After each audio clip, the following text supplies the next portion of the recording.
Ang digmaan ay tulad ng halimaw na sumisira sa bawat madaanan. Ano ba yung hinahanap nating sagot dito? Okay? Letter A, pagbibigay katauhan.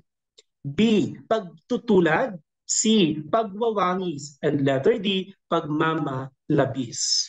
Okay, gising-gising, dear teachers, no? Makipag-socialize tayo, makipag-cooperate tayo, makipag-participate tayo para maintindihan natin ng mabuti ano yung pinag-aaralan natin tonight.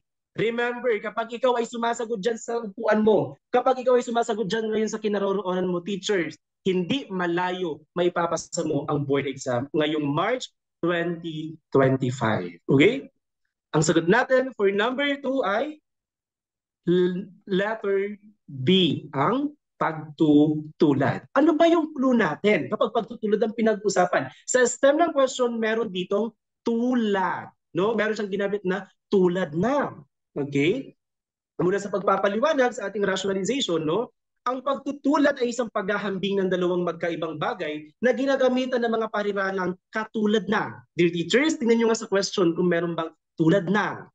Meron po. Meron din tayong ginagamit na gaya ng at iba pa. Idagdag na rin dito yung parang. Okay? Parang. Yun po yung sinasabi natin na pagtutulad.